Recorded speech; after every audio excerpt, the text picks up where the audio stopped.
is a presentation of the iRacing Esports Network.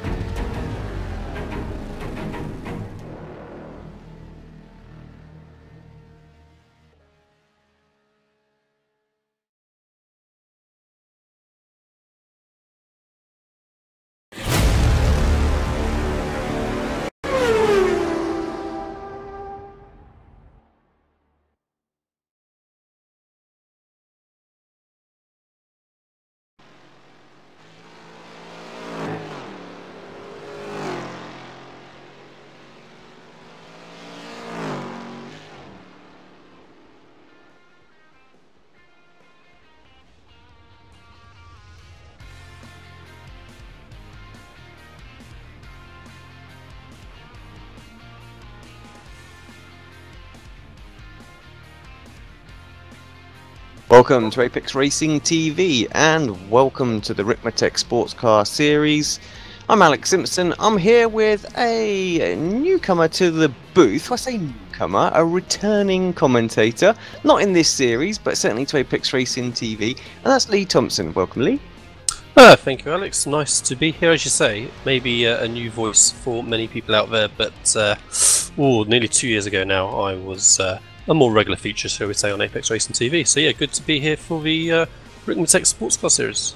Yeah, one of the old school commentators, really, back in the day when we were doing like the Grand Prix series, the lead up to the Pro Series and things like that. So yeah, long time ago, it's seeing some of our original broadcasts where we were struggling with overlays and we were struggling with keeping things nice and smooth and choppy free and all that sort of stuff. And yeah, how times have changed. Yeah, well, I'm loving our current system that we have. So yeah, I'm looking forward to experiencing it firsthand and hopefully continuing to get more involved in the future. I mean, what a track to be at this week to see this series. You know, Imola, classic circuit. Of course, we all have those memories of early 90s F1 races, seeing them thundering around this Imola circuit. Slightly different today with the Mustangs and MX-5s, but a much busier track. I'm sure it's going to be entertaining for us. Yeah, absolutely. I'm sure it will be. I'm sure we're going to see some great racing. Always the MX-5 is going to be close. No matter where you take that car, the racing is always close as well. This will be a little bit of a treat for you, Lee, because this series, actually, we have a group of very, very strong MX-5 drivers, but also very, very patient and respectful drivers as well. So it'll be a very tactical race. You'll see drivers not deciding to go for moves and things like that until later on in the race, and there's a lot of fuel conserving going on earlier on so that they can get the pit stop strategy bang on as well. And yeah, we'll see a great sort of train going around that can sometimes get mixed up with the Mustangs coming around as well. Of course, Nom, he's been in phenomenal form so far this season, winning absolutely every round of this series as well. So will anyone be able to break that? Well, we'll have to wait and see. Right now, Tyler Shifter's leading the way on the pole for the pole position, so maybe, who knows. But low track temperature today that we're looking at, so 18 degrees ambient, mostly cloudy, so tyres going to be pretty good. So I think if there was a chance that drivers were going to take some tyres, or just 2 tyres, then that's definitely going to work today because of that low temperature. Barely any wind out there, so should make it should make it fairly decent racing conditions, I'd say. Yeah, and as you say, this multi-class racing is a very special discipline in itself as well, isn't it? Like I say, patience certainly from the MX-5s, not allowing themselves to get tangled up. But those Mustangs, tail happy on those, what road tyres? I seem to remember basically they are on these Mustangs. I think the version we have on iRacing. Yeah, like that's going to be tricky trying to deal with all these vehicles that we're seeing out on the road. But good to see. Looks like Nom has now got in his first lap, so he has gone provisional pole for the minute, pushing Dexter Castro down in second and Tyler Shiflett into third. But it's looking very, very tasty for those front two at the minute. Just 300 between the top two, Alex. Yeah, very close. Dexter has been one of the drivers to come into the series that has shown great performance and great pace this season as well. So yeah, let's see how he does. There's a couple of race meetings felt like didn't quite go his way. He could have had a sniff at a win, and yeah, wasn't to be. Just have a quick look at Kevin Ford for a second, if I can find him where he is. You'll notice we've got slightly new graphics for our qualifying session as well now, so you can see the micro sectors that are available, and when they're lit up in green, that means that's a personal best in the session for that particular driver. And if they're yellow, it's, you know, it's nothing. If it's purple, then it's actually the fastest sector that's been laid down as well. So yeah, 4 really good stints there for Kevin, and he puts himself into third place behind Castro. So good solid. Oh, it's a little bit out of shape, but good solid opening qualifier for Kevin there. Yeah, as you say, very, very tight still at the top 3, so Kevin put himself well and truly in the mix with the top 3 there. Just a couple of hundredths behind Dexter again. Love that livery on that car as well. That is very fitting on that Ford Mustang, I think. So, right, just sorry, Lee, just to quickly jump in, because while we're talking about Kevin as well, Kevin has nicely prepared a track guide for us as well. So what I'm going to do is I'm going to throw down to the track guide just while these guys are finishing up their qualifying session. We'll get the final standings as Non goes a little bit quicker once again, and then we'll be back for the MX-5s and the ST qualifying. So bear with us, but here's Kevin with the track guide. Welcome everyone to Autodrome Enzo Edino Ferrari, or as it's commonly known as Imola, located near the town of Imola right here in Italy.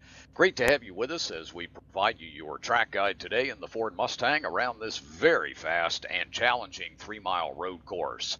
The first motorsports event actually took place here in 1954, and the first Formula One race was held in 1963 and was won by Jim Clark in his Lotus. This course is a beauty and one of the few courses in the world that runs counterclockwise. Well, let's begin our track guide around this 3-mile road course as we get up through the gears and start heading down this long, fast front straightaway. As we come around turn 16 here, see all the pit areas on the right, the grandstands on the left. Coming out of the final corner there, we head down into turn 1, which is going to lead us to Tamburello. Turns 2, 3, and 4 as we get down through the gears. Drivers will be entering this section at about 135, 140 mile an hour. Got to be real careful coming down through the gears into this section. Want to get a good launch out of 4 there. Back up through the gears for this short straightaway. Bring us into Variante Villeneuve. Turns 5 and 6. Left-hander, tap the brake. Bring it back across the curb out of 6, get a good wide exit to get some speed up into Tosa here. Turn 7, this is a late apexing corner. Want to get that nose back down to the bottom, open that wheel up, get back to throttle to climb the first hill here at Imola. One of my favorite turns up here, Piratella, turn 8. Fast left-hander, back down into the gear. Up that wide exit there to get the speed to come back down the hill into Acumen Alley. Turns 9 and 10. Out of 9, down through the gears, 2nd through 10, and our 2nd hill climb here at Imola. This will bring us to turns 11 and 12, Variante Alta. Very tight chicane, probably the tightest, slowest corner on the track. Through 11, back out through 12, back to throttle. Get this quick launch to come down this fast winding straightaway that brings us to Ravazza. We approach turn 13 under the walkway, heading down into Ravazza, heavy braking zone, back down into 2nd gear. That nice smooth exit, up through the gears into 3rd, roll center here, and then slowly back to throttle out of turn 15 to head up this front straightaway. Want to get some good speed here. Great overtaking opportunity on this front straightaway as we come out of 16 and out of the final corner, turn 17, to head to finish line. Well, there's your track guide for Imola. We appreciate you being with us. Thank you.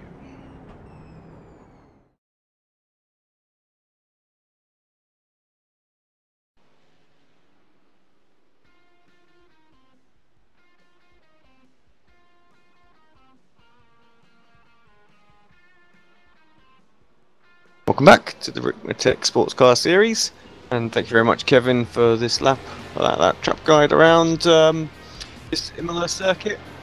So yeah, what a fantastic place it is racing in. So yeah, the GS qualifying is basically done. Everybody's slowly making their way in the pits right now, and the ST class is starting to head on out.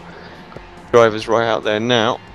But yeah, so it's looking like Aeronom has took that pole position, very close nonetheless. But yeah, I think we're in for a good race actually. The top three, the realms of having a good battle out there. Still reasonable slipstream, of course, in the Mustang. So not going to be straightforward for Aaron, but he seems to nail the strategies week in, week out. Yeah, that's what really can make the difference in this sort of endurance race. You say it's interesting to see that these guys are, it's a pretty tight field on single lap qualifying, and having had a look at the standings, leading up to this race, and seeing, as you told us earlier on, that Aeronorm is 8 for 8 wins this season, I was maybe expecting a bigger difference in pace. So that's very encouraging. That, like I say, we've got good racing ahead of us, and it's a good example, as you say, how strategy and dealing with the traffic is going to make a huge difference to your results throughout the season. These MX-5s look great going around this little narrow Imola circuit. I think they're going to handle these horrible curbs on the chicanes that we're watching go through now a lot better than the Mustangs, I bet. Yeah, I think so as well. It should absorb that pretty decent, so we'll see them attacking that pretty well. A big shout out and thank you to Ricmotech, of course, for sponsoring the series. They're in the chat right now. Always good to have Frank there. I did see him in the TeamSpeak server for a little bit as well. Jumped in for the drivers briefing. Always nice when the sponsor pops his head in and has a little word as well. So yeah, thanks Frank. And of course, the series is also covered in part by TD's Tree Service as well. I haven't seen TD for a little while. But nice to see him get back on that grid, I have to say. So another quick driver, but yeah, very busy man. And his MX-5s are busy now as well, as they are starting off their first attempts at their qualifying laps. Looks like a couple of the guys have decided not really to give themselves much space on these runs, and in fact Geordie's going to get tangled up with that car in front now, and oh, there you go, that works out well. Bit of courteous driving, I think, as the car in front decided to dive out of the way very helpfully. But yeah, so it's a tight little track race really for these cars to get by, but it's just trying to find yourself that bit of air. Slipstreams, obviously again these MX-5s certainly are going to get the slipstreams, but you haven't got the longest straights in the world at Imola here, so I think that clear air, getting your sight lines through these corners, and especially the tight little bus stop style chicanes, are going to be key. Yeah, I think got on there, and yeah, you want to be close, but you don't want to be too close. And I think, is that Travis right tucked up behind Mike Dam? Of course, Mike Dam very quick, one of the top 2 in the championship right now. Rob Hartley, he's just put a time in that puts himself on the top of the timing tower. But yeah, Travis got a great opportunity if he can just sort of hold on here and try and get a run. But yeah, all these green sectors, of course, because it's first time lap for these guys.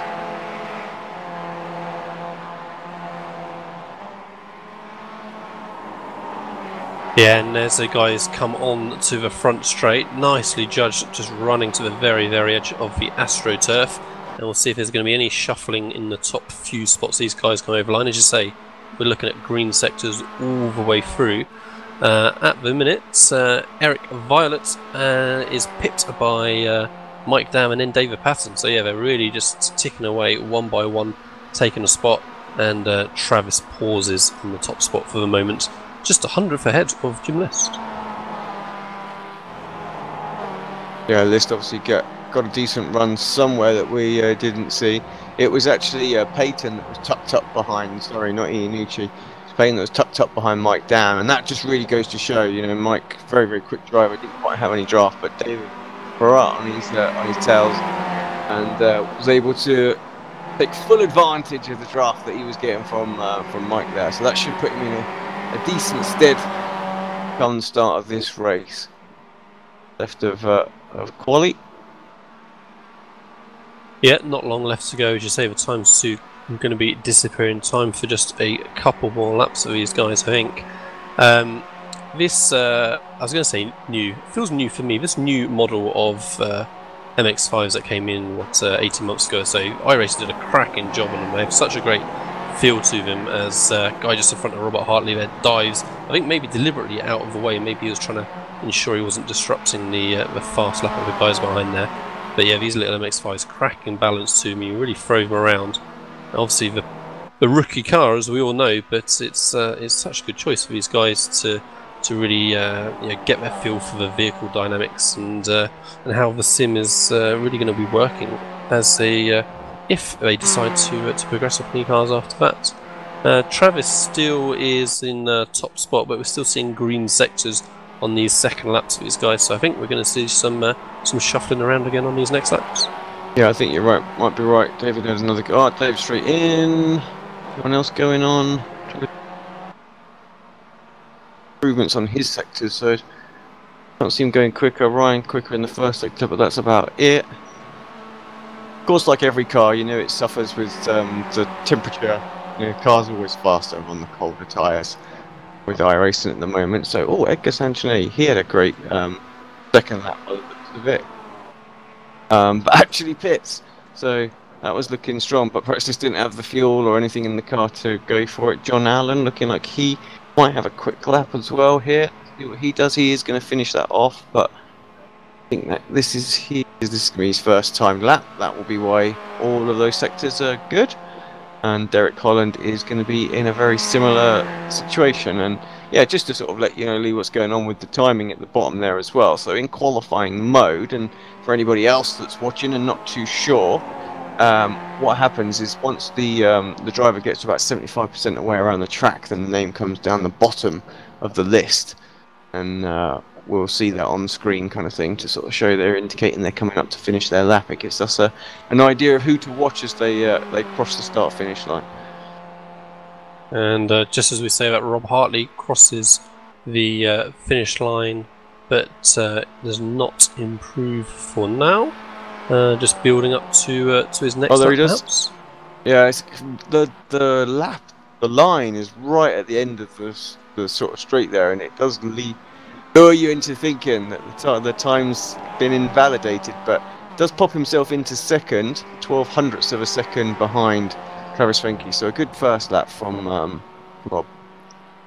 I just wanted to point out, as could have probably just not said anything, but we have got a tiny little glitch on our overlay tonight. I don't know if you guys have noticed it, but it's just sort of restarting itself. So yeah, apologies for that. It's been reported, and yeah, hopefully the developers will have a little look into that. But yeah, don't want people to think that's the way it normally is, because yeah, it's not.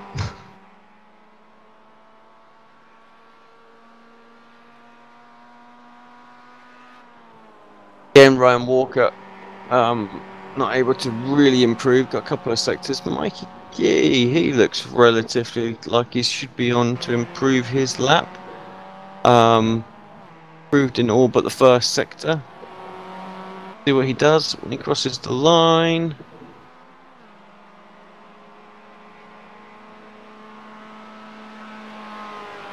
For it to update, does improve to a 207.08. And that's one place, just knocks down Patrick now, down that one spot. So, yeah, still time to be had out there, that's for sure. Yeah, like you're saying, and again, it's looking very, very tight at the top. So, 202.04 for Travis still in that provisional pole position for the class. Robert Hartley is just 100th behind, and then we've got an identical time currently for Jim List, with Dave Patton just less than half a tenth behind that. So super tight for these guys. Certainly opportunities still for it to move around a little bit as the guys try to squeeze in their last laps. I see Jim List out on his out lap, so he's certainly got an opportunity to try and improve as well.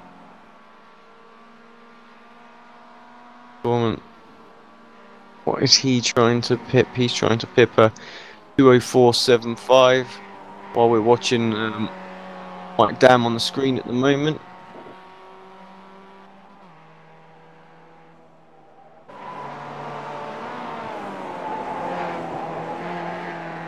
Someone doesn't improve on that, stays on that 204.75. Yeah, just lost out a little bit towards the end, it seemed. Final sector looked good, didn't it? And let's see how Mike Dam attacks those curves. Really hammers the first section of the curve into the chicane there. Still clobbers the second half as well, but it really looks like it's the first section that you want to scrabble over to try and straighten up your exit as much as possible. It's quite a short section of straight, really, from the chicane down to turn 13, 14 here. But for these MX-5s, yeah, it takes them a little while. So that exit on the chicane is going to be critical. It's really sort of clambering over that first curb, straighten up the exit as much as possible. As these guys, well, Mike down there trying to make the most use of the toe of the car in front as possible, almost going into the pit lane before coming back on. And Mike Dam does improve 202.33, so he moves up a spot. So that last attempt there, I think, looked like it did a job for him. Yeah, not really a great deal of draft there as well. So your pace out there. So Mike, as we kind of expected, will be towards the front, and I think always though, every track is the draft is the big equalizer. So someone can keep it fairly tidy behind the leaders, they ought to stay in the hunt until at least the pit stops. So Travis, good qualifying from him. He absolutely nailed that. He got a little bit of draft, and that was key. Jim Lister with a good quali. No real faces up there that I would say is a bit of a surprise, I have to say. It's kind of all sort of settled itself down as expect.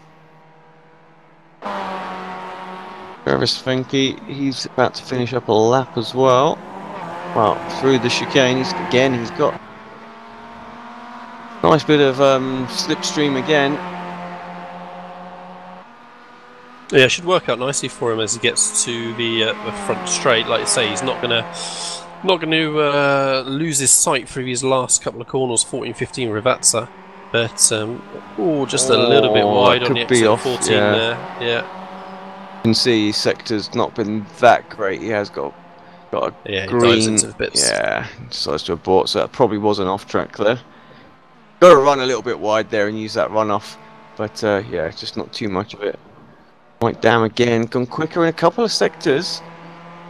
Couple of sectors not, so this might be an improvement. 2-2-1-4. We'll get him right on the front row. It has gone quicker, but not quick enough to actually improve as well. So List and Hartley just a fraction quicker still. Yeah, just a great example there as to the tight margin these guys are working to. Like say just a 100th of a second or less that he improved there.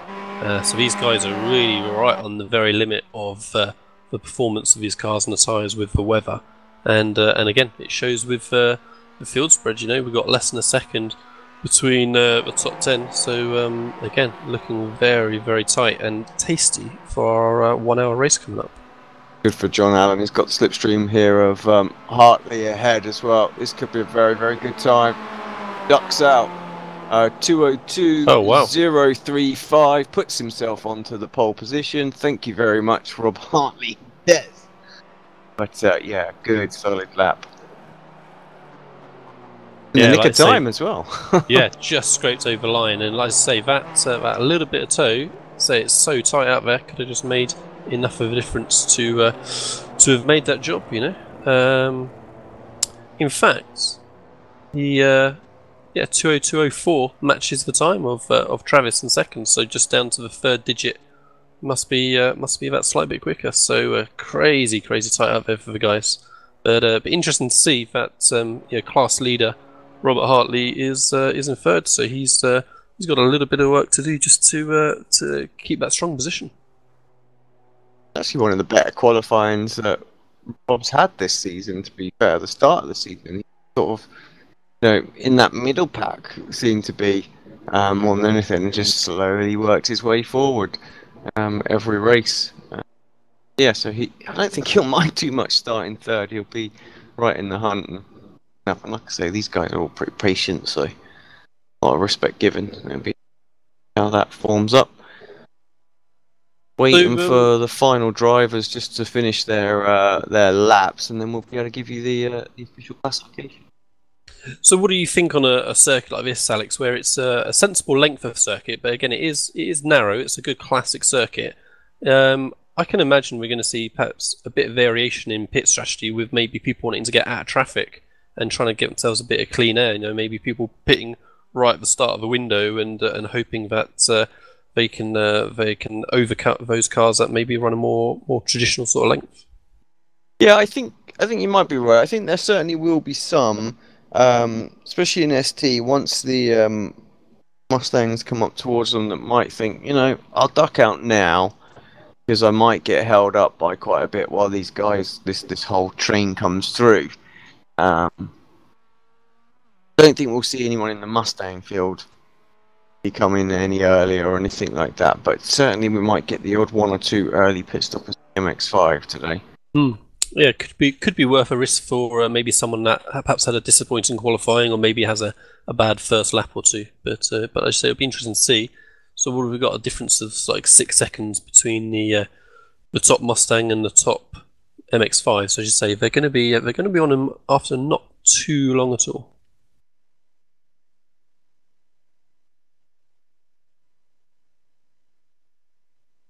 Just waiting for the final session to tick over so I can bring us up the grid.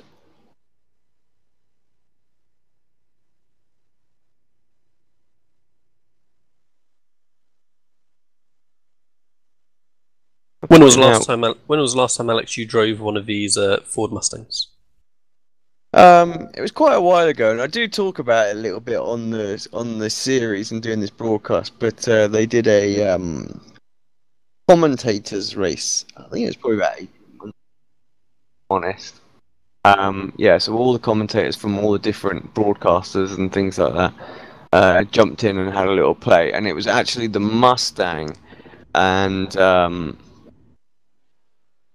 MX-5. We had 2 different races to go to. So the MX-5 was at Sebring and the Mustang was at Homestead road course. So yeah, that was the last time. So it was a long time ago. But yeah, I have had some experience and did do some practice because I didn't want to totally disgrace myself when I was in the car. But yeah, I was quite surprised how easy it was to light the rear wheels up in this. You know, it really is. You think it's going to be easy, and you're just going to gun it out of every corner. But nope, she'll come around on you, no problem. Big old beefy car. Yeah, but like fairly predictable, I seem to remember. So like the back is going to obviously step out easy with, as you say, all that power coming through the low grip rear wheels, but pretty manageable.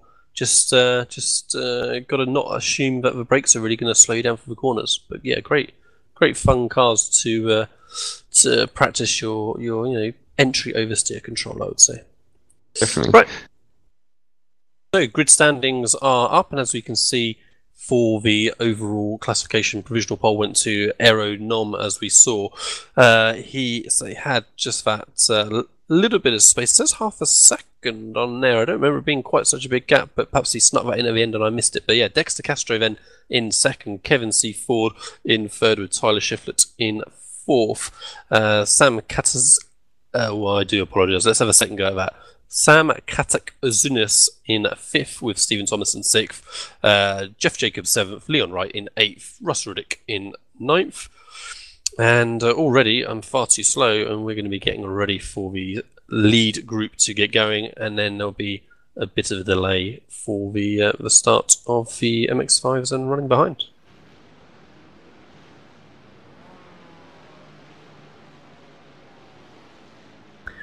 Let's run through what the MX-5 start is going to be. So yeah, John D. Allen in provisional pole, Travis Shrink in second, Robert R. Hartley in third, Jim List fourth, Mike Dam fifth, David Patton sixth, Pat Iannuzzi in seventh, and Jacob Beasley in eighth.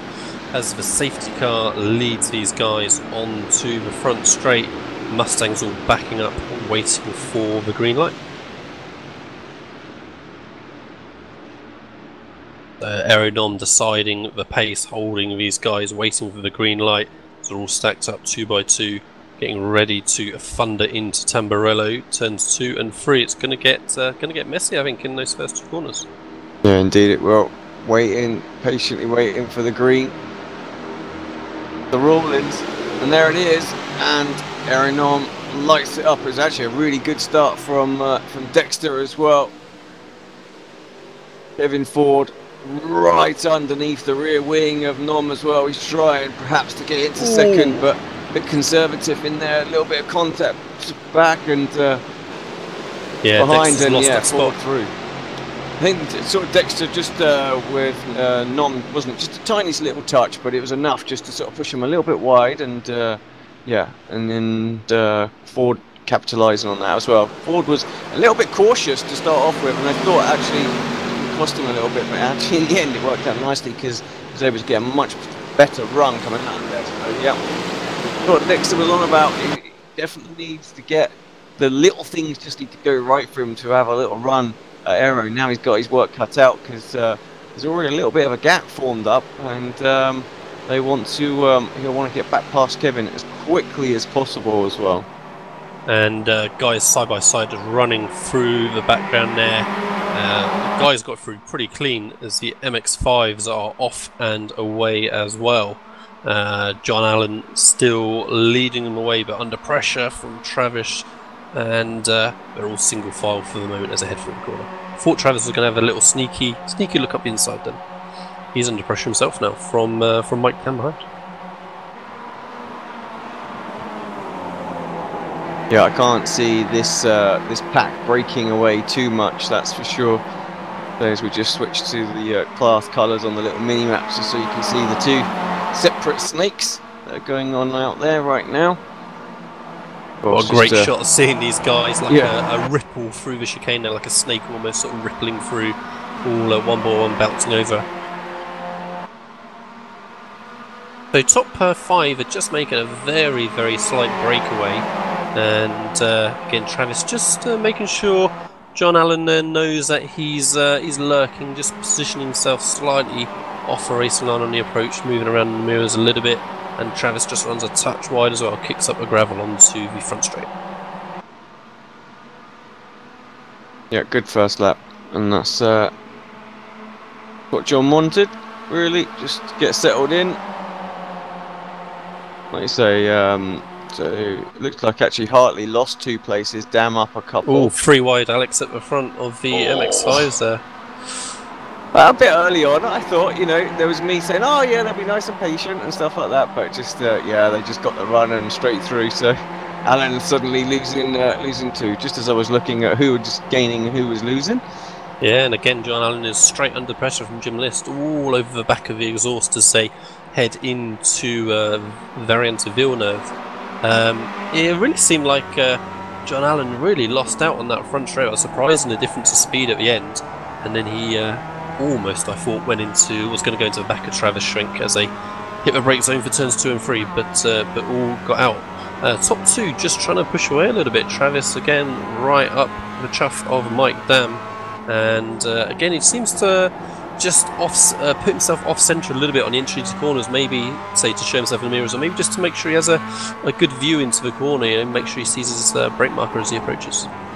Yeah, I think that often gets mistaken, you know, when someone's having a little look. Actually, they're not. They're just trying to just eyeball their brake markers. But you know, very easy to just come in a little bit hot, especially early on when you're just sort of getting into your rhythm and things like that. And as you're on board, as Alan literally clobbers the curbs, the car settles down pretty nicely, actually, to be fair. And yeah, he got a decent run out of there, and actually he's a bit closer. So did make a little bit of a mistake early on, that running a bit deep into the hairpin, but yeah, that's kind of helped him out just a little bit there.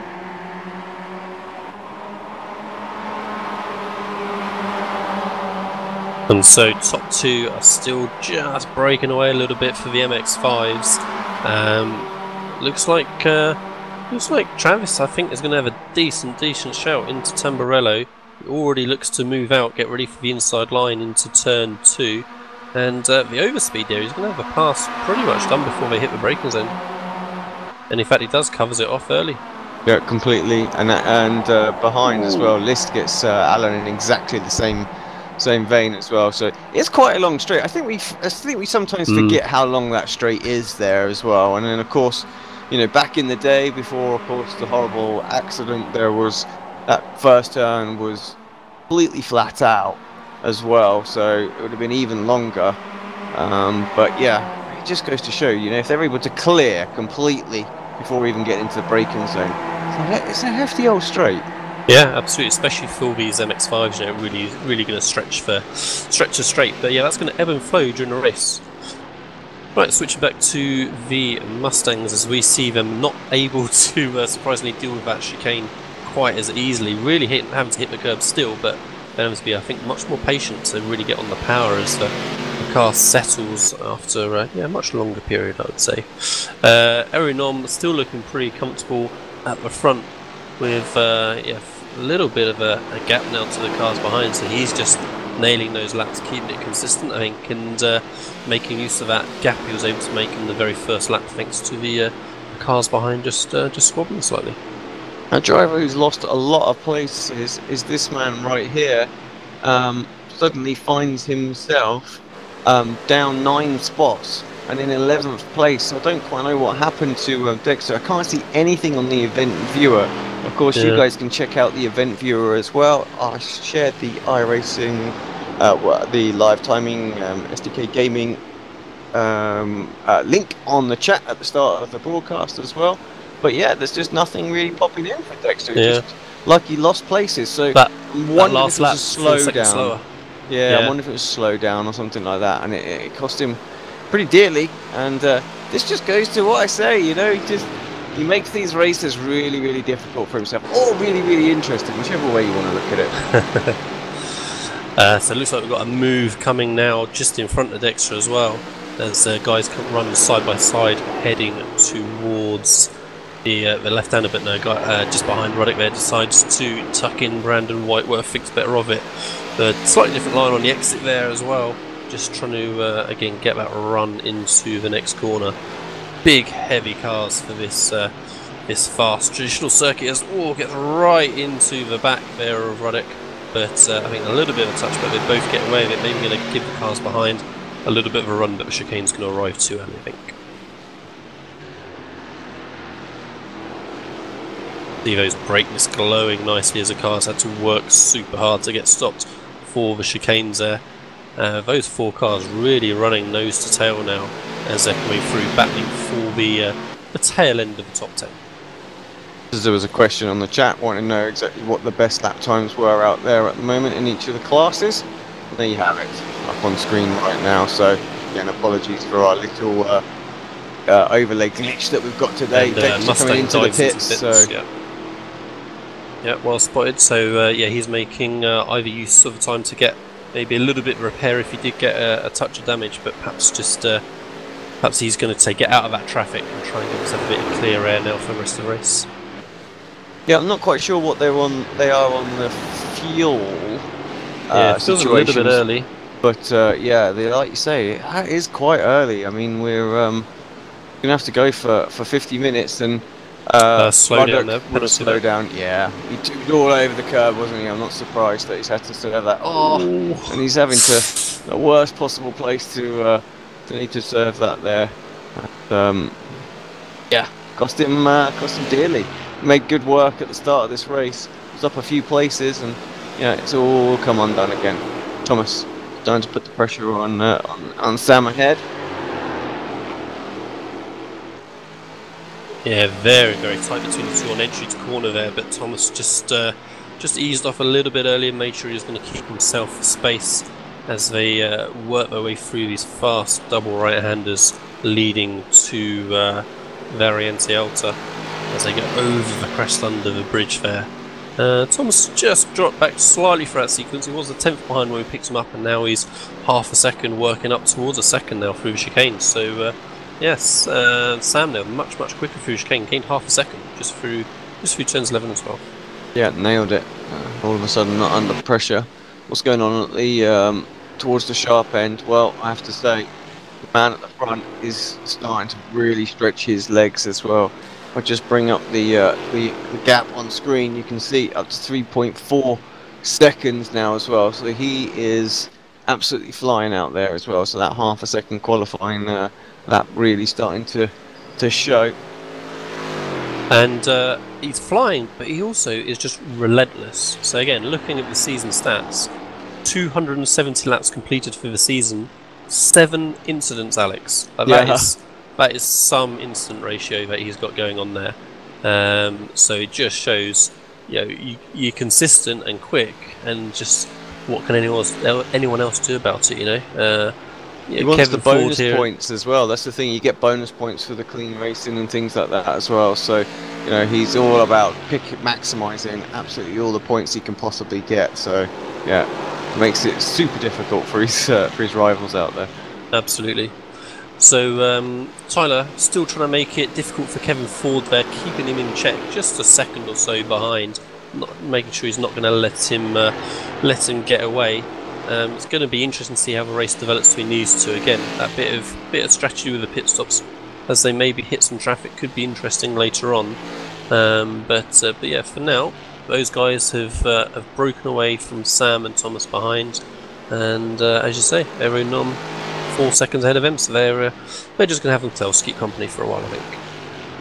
Having a look at this battle as well for a moment. This is between Reed and Miller. I'm not sure I've seen Reed before, to be honest. So welcome to the series again. He might be a returning member from before our time, but we've been here for a little while now. It's not a name that rings a bell, to be honest.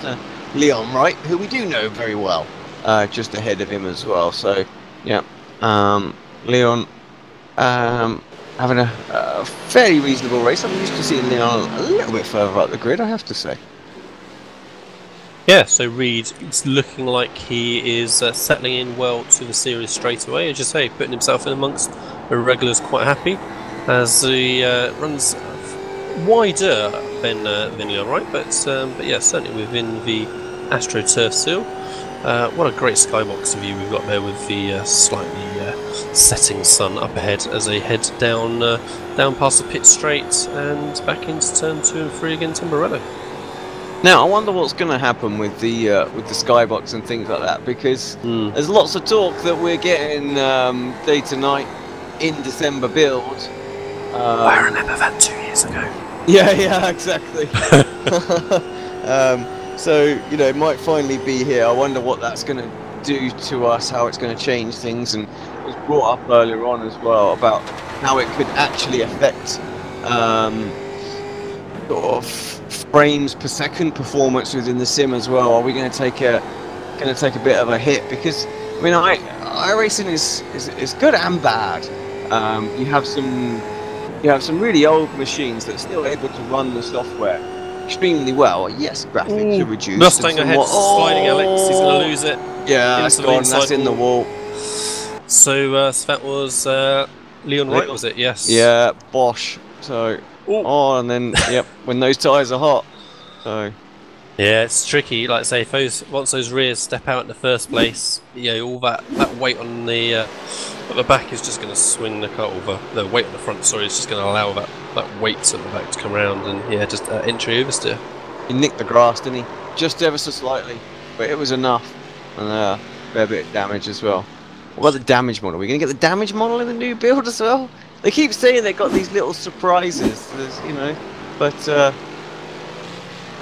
I'm not sure there's too much to be surprised about in this build. It seems like the worst kept secrets ever, I think, this release.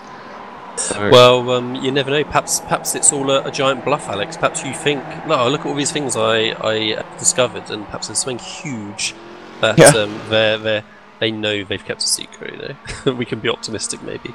This is true. So yeah, back to the MX-5s and the top 7 cars here, all absolutely nose to tail. Travis has got ahead of Mike Dam at some point, right? Mike Dam was ahead, so Travis has made that spot. Yeah, I think you're right. So just regained that position, didn't he? Because he had that at one point. So yeah. But I say it's fairly common for the MX-5s to exchange positions relatively regularly. But yeah, so good job so far from all of those. What have we got? So I think we're going to see List make down move to Eric on Mike Dam now. really. That's where this little group goes. Let me just change things up on the overlay for a second, just so we can just see what's going on this class instead. But yeah. So interesting that yeah, Hartley's obviously in this front group, but they're just just hanging back a little bit for the moment, maybe down in 5th spot in class. Just biding his time, maybe trying to keep his nose clean. As again, Mike Dam all over the back of Trek there, and a little bit wider mid corner, but a list there, a little bit of wobble. He will be very, very relieved he was not in a Mustang at that moment, I suspect. Yeah, too right. I think he'd have been done for there. That's for sure. But yeah, biggest movers in this particular field then really is actually Eric Violet. So he's up 4 spots. Dam actually up 3 as well, so he's having a good run. David Payton down 7, so it's not gone right for Payton. Payton's not even in this lead group, so yeah, it's not gone well for him at all. Yeah, Travis had a big moment on exit there. I thought Dam there was going to have a good look at him, but somehow Travis managed to keep the momentum. But yeah, really kicked the rear out on exit in the previous corner.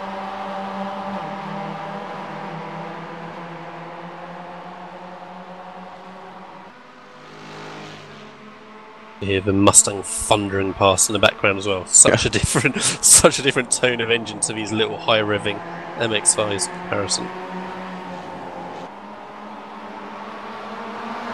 Yeah, I just wonder where they are on the map. Are we going to start to get them coming through the traffic? Yeah. Certainly the back, the back markers. So in the MX-5 class are going to get them fairly soon, but the leader's still got a little while to go. In the Mustangs, Alex, Kevin Ford in the pits, so he was running very, very strong. 3rd position, I believe. Oh, this is not good, I don't think. That does not look good either on the replay. Let's see exactly what happened here. Gonna lose the back end going in. No, it's all good through there. Car's okay. Just a bit of grass. Bang, race over. So easy done. It wasn't a big mistake, was it? As you say, just ran that foot, if that wide, and so especially these cars, as soon as it starts to go, the walls are right there. You're done.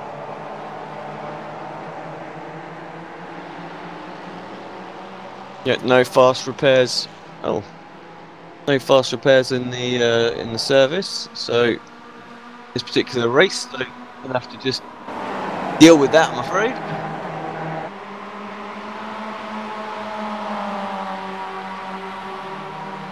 Yes, I think these MX-5s just stringing out a little bit in the front group now, but as you say, it's just going to keep ebbing and flowing all the way through this session. Really going to be interesting, as you say, where maybe as the Mustangs come through, someone manages to get a cleaner runner and make a little bit of a break, and how much that will make a difference long term would be interesting to see as we see the Mustang here coming up to the back of this group, and I'm guessing that's Dexter Castro. Yeah, this is actually position as well, legitimately. Yeah. So yeah. Oh, MX-5 dives back up the inside. Yep, Avitt doesn't want to lose the slipstream, does he? Yeah, no. The size difference of these cars, Alex. That is. Oh, it's ridiculous, isn't it? It looks like there's a what is it? A BMW M3 GT car. Oh my God! There's just enough room there as well. Oh.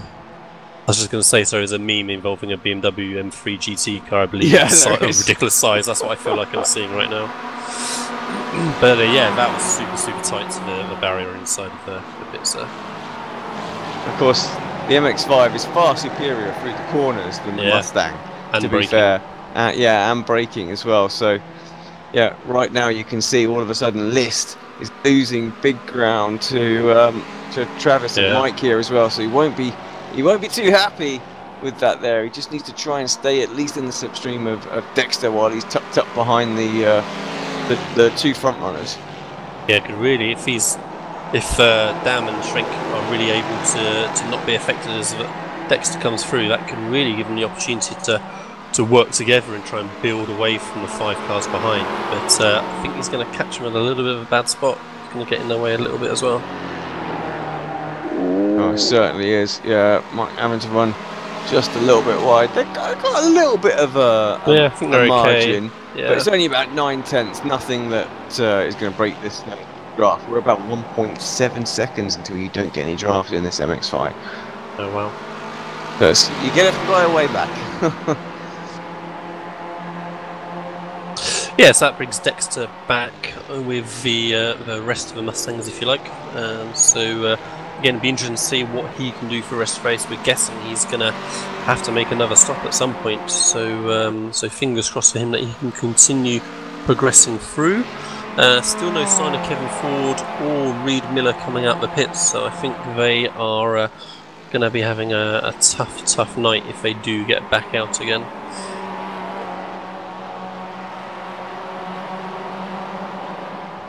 Yeah, sadly, I think you are right. Oh, David Payton with a possible issue out there as well. And Brandon Whitworth falling back. Get the right replay. We'll see exactly what's happened. Ooh. Oh yeah, David. Just a little was, moment, but yeah, that could have been a lot worse, I feel. Yeah, that's tricky. So yeah, issue for Brandon Whitworth as well. I'm afraid, Alex. He is well, maybe he's just having a pit stop, but he's in pit lane at least. Well, it was a jump to pits I'm seeing on the event viewer, so it's not going to be good. Oh, no. That's not the camera angle we want, but there's the aftermath. So yeah, just a little bit too wide beyond the Astro. Giving it absolutely full beans on the exit, and yeah. I mean, again, it shows this track how this is just a classic racing track. If you make a mistake, we've seen one car who's made a big mistake who's gotten away with not ending up in a wall. Everyone else, that's it. As soon as you've lost it, walls arrived, and you're done for. So yeah, unlucky for these guys, but it's kind of. That's is almost what's missing with a lot of modern circuits, isn't it? Getting punished for a mistake. Big time, yeah, absolutely big time. It's frankly, it's rubbish the way the new circuits are, so forgiving and things like that. So, and it frustrates me even more in iRacing as a racer on this get real racing, just racing on this service, because we have, we have, say, like COTA, for example, where you can really run it out wide and things like that, or take a little bit of corner on the inside, and take maximum stopping line. Yeah, you're just getting, exactly. You're just getting little silly off tracks and things like that. It just makes it really frustrating. Now, if there was just grass there, you just would never do that. You would never run up there but they're so flat, the circuit. Even like you barely notice the curbs these days on the modern circuits when you're coming over them. So it just doesn't persuade you from, or deter you from taking them or anything like that. So yeah. To me, I just want to see racing really ramp it up a bit and go, yep, let's make it racing again, Yeah, absolutely. Unfortunately, the world we live in, someone then has an accident and a finger gets pointed at the person who decided to put grass there instead of nice, shiny, grippy tarmac. Yeah. It's unfortunately, it's a bit like the Halo of things, isn't it? Once you take one step in that direction, nobody can afford to take the risk of moving back, unfortunately. But now, of course, I found that interesting about the Halo, because obviously you had just this weekend gone by, you had Hulkenberg literally on the radar go, I'm hanging it like a monkey. Couldn't get out of his car, could he? Could not get out. Yeah, but my understanding is maybe that wasn't so much down to the Halo. Maybe he would have struggled to go out anyway. But I guess we're going to hear more information about that through this coming week. But it's tricky. It's tricky for sure. An interesting thing I read today about the Halo was is poor. Well, I say poor. Amazing. Billy Monga actually finds it much easier to extract himself in an emergency out of the. I think it was an F2 car he tried out using the Halo, and that's enabled him to make sure he can meet the extraction test that's required for him to compete in maybe in I think FIA F3 next season. So so an unexpected bonus maybe to the Halo being placed in these single seaters. Yeah, it's still very much debated, I think, aren't they? So yes. Yeah. It does seem more like the FIA sanctioned events are heading that way. I mean, we've got the IndyCar, of course, with more sort of like there. Oh, Mike Dam into the pit, so our leader goes in, everybody else stays out. So going for it. Anybody else gone with him? Eric Violet went in as well. That's probably a good call from Eric, I think. Yeah, and it's going to be key now, I think, to the guys that left in front to make sure they work together now for these next couple of laps. If they want to make sure they don't let Mike down there, get the jump on them, they need to not start squabbling away. Otherwise, that's going to work out very nicely for them. You said there's a slight strategy variation in people taking 2 tyres and 4 tyres, so we're expecting people to only take 2s, Alex? Well, I haven't had my notes, unfortunately, for today. You usually get supplied with the notes with what the strategies like were, 2 tyres. 2 tyres, just the outsides. That, so yeah, that would make sense as well. Right side tyres, I think, for both drivers and away. It was important for Eric to get a good stop and keep on the tail of Dam. If he can use the draft to suck back up towards him, he might well jump to the front of that little group that he was racing with. And it does look like he's got a He's done well. Yeah, good pit there. Got some traffic as they come out, but I think he'll be okay because they'll clear them, indeed. So yeah, that worked out, an absolute treat for Eric. So good stop, good call, I think. Oh, well, it was. And yep. Done very well to gather it back up again. All tyres on one side of the car makes it just a little bit imbalanced, and yeah, that's what you get. But yeah, he is still in 1.3 seconds is the gap, so he is still there, but not as close as it was. Yeah, it was a little bit unfortunate. They say did the hard work of gaining that little bit of time in the pit stop, just to see it ebb away again within the first corner. Mustang there just concerned he was going to run out wide, braking on the exit to Aero Nom. So well, perhaps that was a method keeping the rear in check. Perhaps I feel like that wasn't an error. Perhaps it was just ensuring the rear wasn't going to step out as he was getting on the power. But yeah, Nom 12.5 seconds ahead of Stephen Thomas now in second position. Go on board. We'll do a whole lap, I think. With him. We'll probably jump in the pits now just to ruin our plans, but we'll see. I tell you what, when would be an interesting time to jump on as well is if he comes across a real gaggle of MX-5s and see. I thought he was going to try and get in the pits then. Yeah, when he comes across a real gaggle of MX-5s and see how he can manage the traffic, because again, he's clearly adept. Yep, it's down the main straight then. Got this little sort of kink before we start braking, and gets close to the white line on the right. Rear the car in. Use a bit of the curb as well. First sector. Nice. A little bit of understeer in the first corner, but got away with it ever so slightly. Slightly higher speed sort of chicane here again. Curbs. Then sort of push you out a little bit wide. Use all that runoff area on the left hand side. There's no problem there. No off tracks for using the Astro.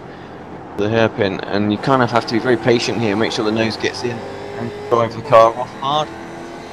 That's the Astro that we saw. Was it Whitworth get himself all loose on up the hill?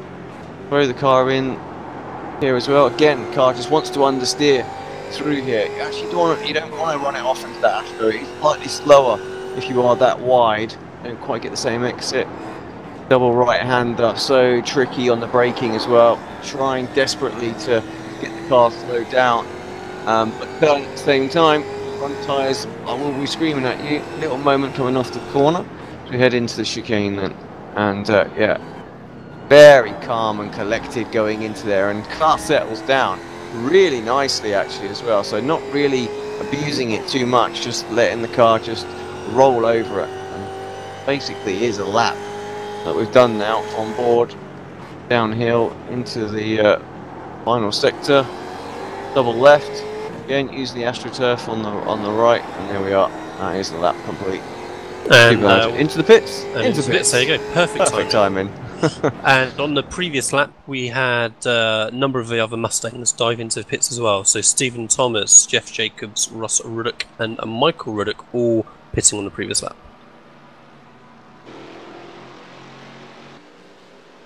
Have a look at Dexter for a moment and see where he's gonna sort of filter out after all of this as well. So I don't think he can make it.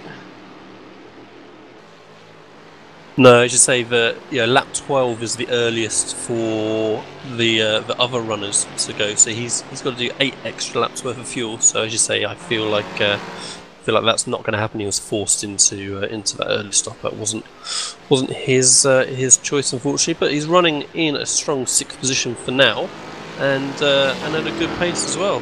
Just less than 4 tenths on the previous lap slower than Tyler Shiflett, ahead of him in 4th position.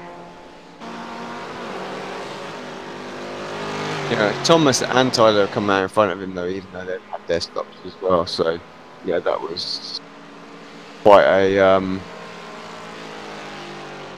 that was quite a time loss that he's had there, isn't it? So and close on the exit as well for I think that's Sam, Leon Wright all coming out. Oh, Leon absolutely lighting the wheels up. He's got a fair bit of damage on the front there, but yeah, it was Sam in the other Bushfink car, of course, Aero's teammate.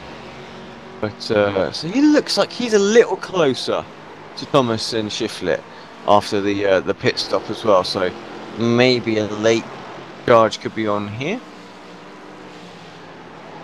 Of course, you can always see who's in the pits. Graphic on the bottom of the screen as well, and Castro's come in as well, so he's done his pits too.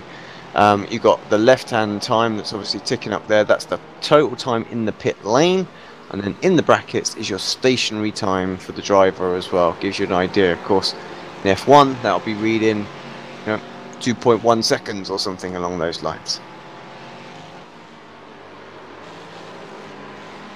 So all of the Mustangs now have made their scheduled stop, and in fact Dexter's made his 2nd stop as well now, Alex. So yeah, he is now trying to get back into the same strategy point as everybody else. So Aeronom still comfortably ahead. Tyler Shiflett in 2nd, Stephen Thomas in 3rd, with Sam Casagunas in 4th position, Russ Ruddock in 5th. So yeah, looking pretty close between a few of those Mustangs there. A couple of half-second gaps and a couple of tasty battles maybe still to come. Indeed, and we'll take that opportunity while they've done the pit stops. Hopefully the MX-5s will be soon. Just to go for a quick advert break and thank our series sponsors, Ricmotech. We'll be back in just.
Welcome back. Thank you very much, Ricmotech. And yeah, do go check those guys out.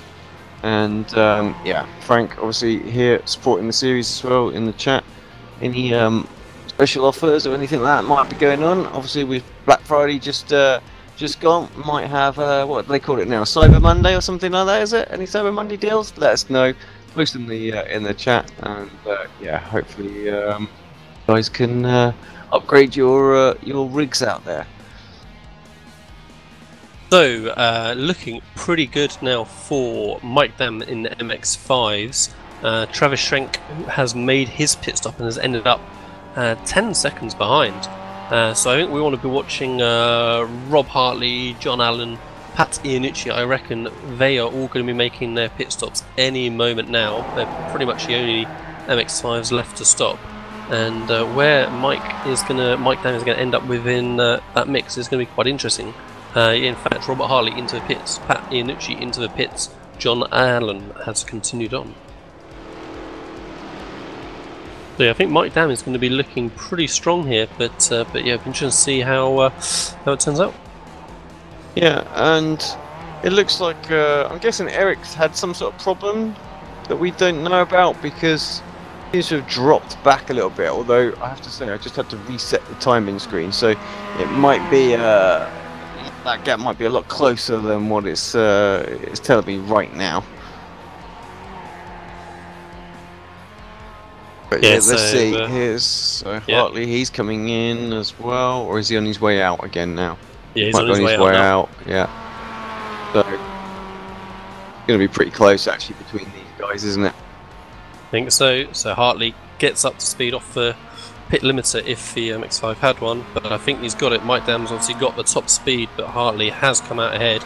Still, that bit of clear air for Mike Dam has put himself into what we're going to presume is a net second place, and very, very tight then behind is the Jim List. Scrabbles round the corner, just about holds it in, and the Mustang there is being quite rightly a bit wary. Yeah, is that our leader or was that Sam? No, that was our leader as well. That was Nom, so I'm not surprised he's been a little wary. Doesn't want anything to do. Oh, he doesn't want his off tracks as well. That was close. Yeah, it looked like a tiny bit of netcode there. Maybe both cars had a bit of a wiggle, and we still saw a foot of space. There's around the outside, right around the AstroTurf. They're going to be free wide, these MX-5s, as they thunder up the hill.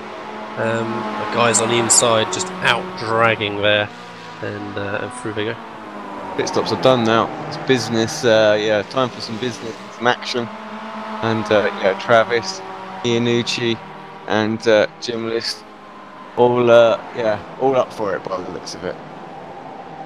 Yeah, these guys are maybe going to lose out a little bit to John Allen, who's still technically our MX-5 leader. So again, these outlets isn't really when you want to be squabbling away. They wanted to maybe have a clean run and keep that pace up for now.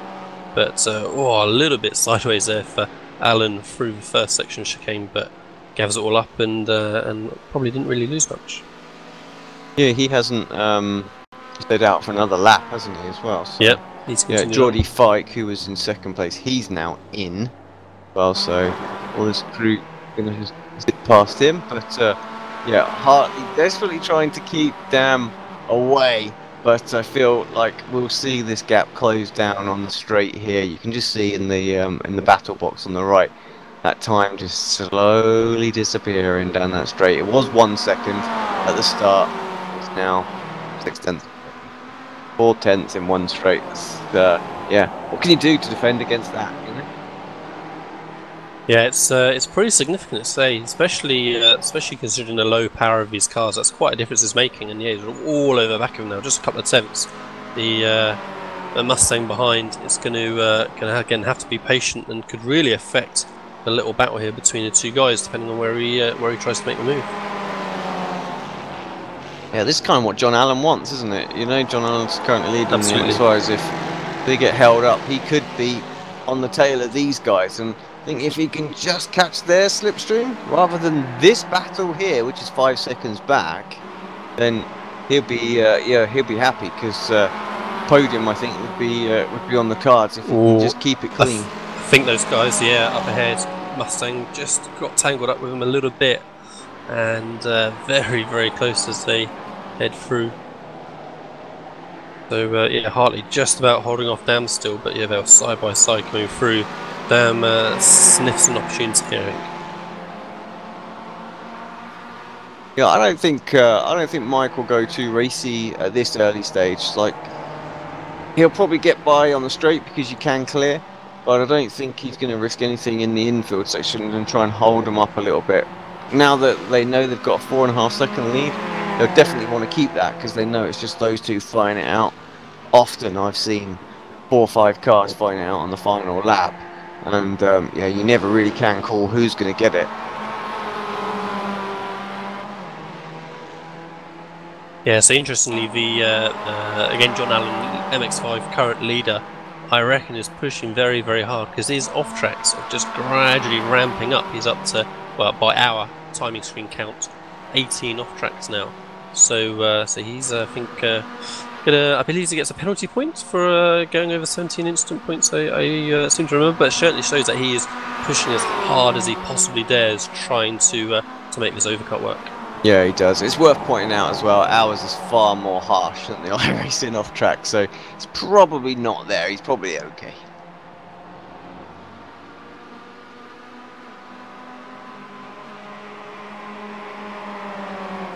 Having a little look at some other battles a bit further down in some of these fields. Bobby Charles, Geordie Fike and Dave Payton. 3-car battle. This is for 21st overall, and in class that's for 9th, 10th and 11th, and yeah, great little battle as they almost go 3 wide into turn 1. Leon Wright, I think that is, behind them, having to be a bit patient ish. Yeah, still struggling with that slightly damaged front, well, really quite rather damaged front on the Mustang there, as the MX-5s end up single file again, working their way through the chicane, as you say, quickest chicane on the circuit coming up. That actually has helped the driver. Ooh, Leon Wright again, just about goes it up. That is Chris Thorman as well. He's close to the back of this little pack as well, so we've now got a 4-car battle. We will have once the Mustang is through. Off track for both the MX-5 and Mustang there as they come through side by side through the next corner. I think inside line, loses out a little bit cautious there, I think, into the first of the double apex, and contact behind them between the 2 cars here. 2 separate impacts. Yeah, damage on the front there. Cost them a lot of time as well, huge time. Let's have a little look. Yeah, I wonder if maybe they got an off track on the chicane as a result, perhaps. The corner cut. Oh, yeah, just a clobber from behind. Yeah. It's strange. It took a while to find the accelerator pedal again. Maybe a technical issue perhaps for a moment. But yeah, that was unfortunate because, as you say, it looked like that 4-car battle was going to continue again once the Mustang had worked its way through. Car popped out of gear or something like that. I don't know if it can do that when you get a clock. I mean, I've never really run. He's gone into the pits.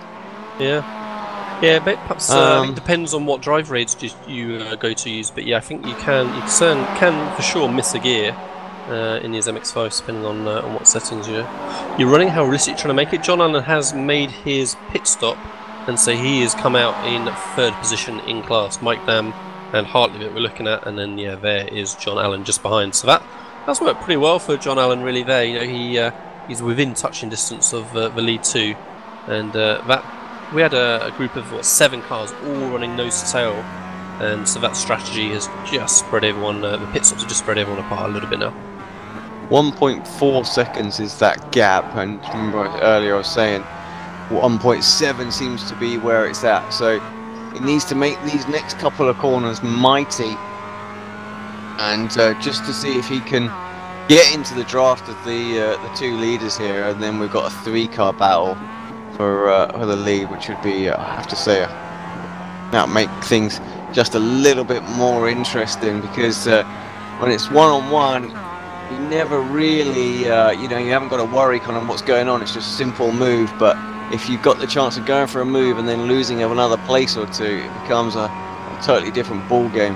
But yeah, they're side by side in front of him as well, so he's got the best sort of view in the house, exactly what's going on between them all the time. He's slowly closing in as Hartley maintains the lead, but yeah, Allen, good line through the first sector there as well, and that gap is down to 1.2 seconds, so he's coming. Yeah, it's going to have to be a no mistake run for all three of these guys if they want to get that win at the end of the 1 hour session. As you say, all pushing super hard, and really Mike Dam has been seeing the back of that car of Hartley's now for a good few laps, and he's going to be keeping an eye on that timer. We're down to 15 minutes remaining. Yeah, let's just check in with a little battle that's going on in the Mustangs as well. This is between livery, that is, Alex. Yeah, Jeff Jacobs and Michael Ruddock as well. So yeah, it's crazy the stuff painters come up with, you know, to get that all lined up as well. That's a hell of a job, you know.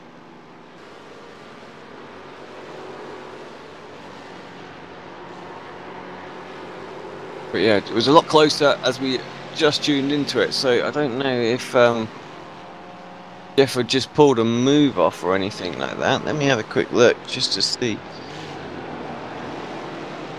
And yeah, just as Alex finds that the Mustang's just running in towards the back of the MX-5 ahead there, but just about works out. Both cars, I think, going to get by for the chicane. Very tricky under braking as a clobber over both curves as always on the chicane. Yeah, I'm not seeing anything, so just yeah, I think these guys just sort of ebbing and flowing back and forth. Got back marker that they're having to go by. Is that Brist? I think it is. Yeah, it was indeed Rob Brist. Struggling a little bit out there today, but yeah, getting out of the way of the quicker traffic driving.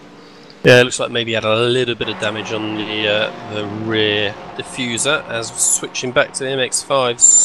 Super tight from Dam, just a tenth behind. And again, how is the Mustang behind working his way through going to affect this battle as well? Hartley has been coping with this pressure just as well as you'd expect from the class leader in the championship. Yeah, no problems. I think these guys are so used to driving against each other right now. It'll actually be fairly comfortable knowing that Mike's not going to do anything too rash.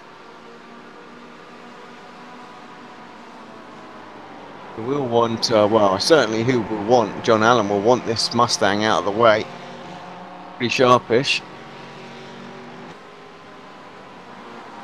Yeah, Gap behind him, 4 seconds, sorry Lee, yeah, 4 seconds, so that's kind of stayed static. It was about 5, wasn't it, to the leaders, so where Allen slotted in, they're there. It's just not close enough for them to get any kind of gain.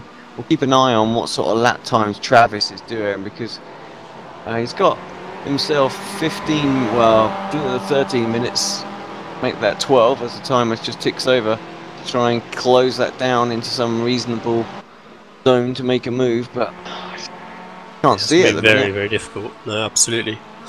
So yeah, so these two top guys, Rob Hartley, Mike Dam, just 14-point gap in the championship, so very close between them. So that difference between the first and second could be fairly critical as they continue through the tail end of the season. See if the Mustang, yeah, can finally get past after following them pretty much for an entire lap round as we followed them there. And we've got someone else coming through as well now, haven't they? So yeah, all of a sudden, Alan he had a bit of clear space to the leaders, and now once again there's a Mustang in between. So yeah, John probably getting a little frustrated with that because just can't seem to get onto the tail of these guys because of the traffic at the moment.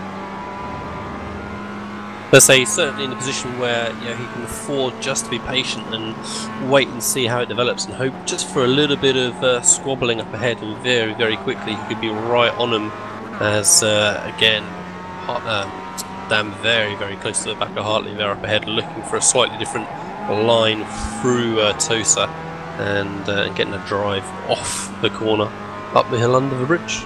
Yeah, 2 cars in between now again, so that just, I say that just hurts him. It just becomes a larger gap. Make it 3 now. So it's coming, really it's all coming undone for Alan here. The gap to Iannucci is now behind. Is coming down. Yeah, so Travis has lost a little bit of time then since we last glanced. Yeah, Travis Schwenk dropped back to 20 seconds further back, I think. So yeah, he's had an issue on the previous lap, 2-minute 18 lap last time round. Yeah, let's see. I think we can possibly see that. Let's have a little look.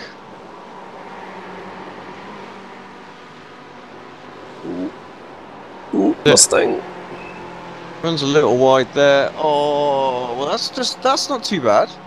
So what was the other one? There's a couple, I have to say, in close proximity to each other. But you're right. I think it might be We're going to see a bit of related. red mist, I think. I think we're going to have a move on the Mustang into the chicane, maybe under braking. No.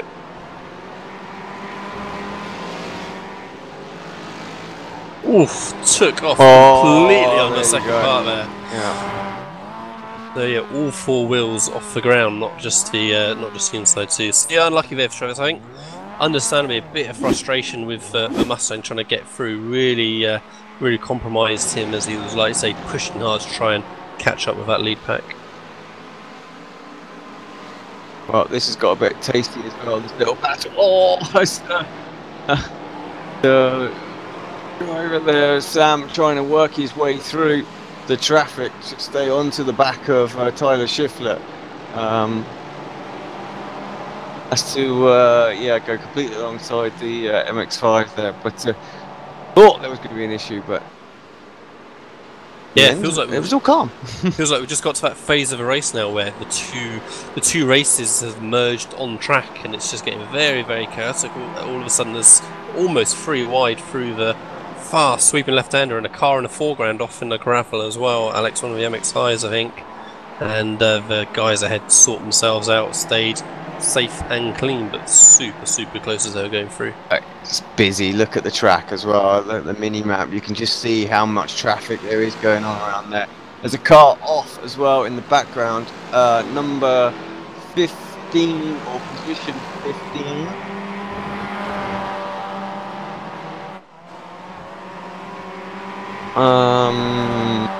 Yeah, I think it might have been Jim List that had the problem.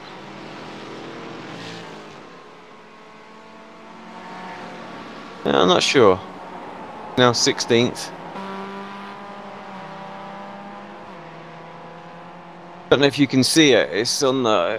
It's coming out. I don't know who that is. Just sat there. No, moving again now according to the track map. But yeah, it looks a little bit strange. Ah, there we go. There it is. Edgar Sancinelli. Problem. So yeah, let's have a quick look. What happened to Edgar? So this is when all the traffic. Oh, he just went wide, and Alan. I gave him a little touch. Yes, I think that was the car. That was the car we saw a flash of in the foreground, wasn't it? So that was unfortunate as well, because he kind of went wide to let the leaders go, and then yeah, rightly so. Alan kind of took his normal line, and yeah, there was just that little bit of contact. But Alan is still in the hunt now that that little bit of traffic is cleared up for him for a few minutes. So yeah, if he can get a couple of clean laps and a little bit of luck maybe with the cars ahead, he can really draw himself into the back and, as you say, make that a top 3 battle again. Ian Itchy's still just over 4.5 seconds further back from that. It is. Right, we've got to get our final advert break in of the night, so stick with us. We're going to come back for the final 5 minutes of this race. It's going to be exciting, that's for sure. Be right back.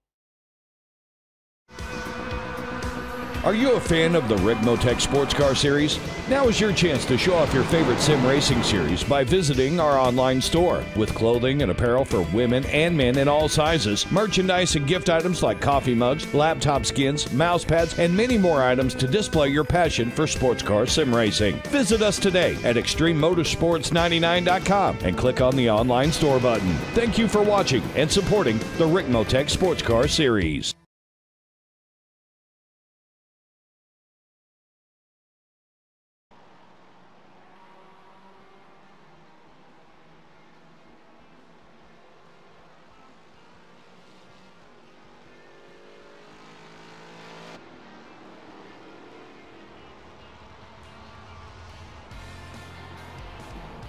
Welcome back to the final 5 minutes of the show here then on Apex Racing TV in the Ricmotech Sports Car Series. Alex Simpson and Lee Thompson here for round number 9 at Imola. And I have to say it's been a pretty exciting race all round. Let's give you just a quick rundown of the top 5 in each class. Aero Nom has been absolutely dominant as he has been all season long. Got that lead earlier on, leading the way. Stephen Thomas in second place, Tyler Schiffler in third, and then we've got the Bushwick car of Sam sorry Sam. No, I'm glad it wasn't just me. Yeah, Russ Ruddock in fifth, and then in the fives, it's Mike Dam leading currently by 1.07 seconds from Rob Hartley, and John Allen in third, Jim List in fourth, and Pat Iannucci in fifth. Jim List and Iannucci did have a little moment, and we think they probably made a little bit of contact. We'll tell you what, we'll bring that up on screen as well, and see if we can see what it was. Certainly an off track, but Iannucci, there it is. Oh, it wasn't that, it was the traffic, and I think that was yeah, so they both had contact with the same Mustang. Jacobs, yeah. Yeah, unfortunate for both of them there. So, Mike Dam took that position, Alex, from Rob Hartley, hasn't he? So we've been seeing Dam all over the back of Hartley this whole race, and now he made the move when we were away, and is, like I say, trying to make a break for it, 6 tenths.